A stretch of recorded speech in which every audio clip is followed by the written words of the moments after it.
Hello everyone, this is going to be a brief video on note-taking and what you'll need to know for our tests. Now, these kind of go hand in hand. So your tests, you will have one attempt to complete them, and you have to complete them in one sitting, but it's untimed. Now, what does that mean? You can use your resources, and I strongly advocate that you do, because in life you have resources. Now, what kind of resources do you have? Because I'll tell you what, I did not make it so that you could just pull up the PowerPoint and control find everything in the answers or Google them on Quizlet. I made sure to change everything. So make sure you're taking, that means make sure you're taking good notes, right? The exams are worth about 40 points, the first two, 40 points each. The last exam is worth about 54. I know, it turned out weird, the point values, but that's all listed in your syllabus in the other video you're going to watch. Or if you've already watched it, you know what I'm talking about. So you should be taking good notes. So with that being said, I've included a really brief kind of instructional thing on how to take better notes. So in Unit 1, this is where you found all these other videos and resources. Make sure you check this out, this document that says note-taking tips or skeletal outline, because it's really general how to take good notes, and you can use this for all of your classes.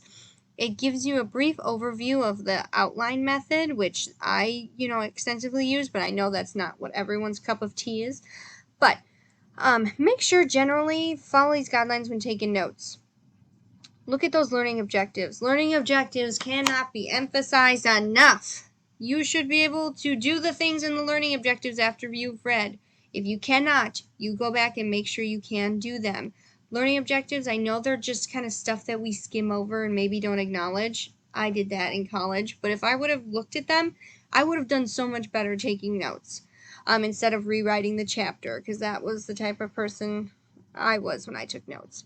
So the outline method is basically following the idea that you get the main point of the passage. As a general rule, I look at the section headers or the introductory sentence, because that's generally going to contain the main point of the paragraph, and add details that will help you remember that main point, to emphasize that main point.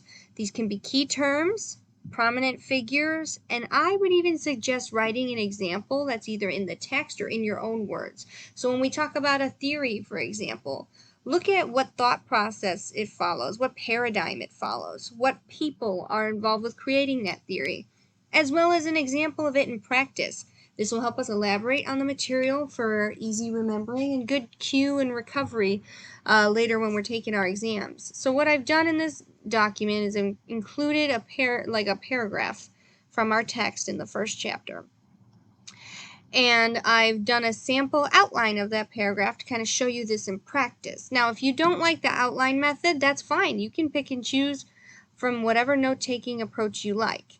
But I do ask that you take notes, because it'll help you consolidate that material. And again, then when you're taking the test, you have your notes available and you're not scrambling through everything on the computer.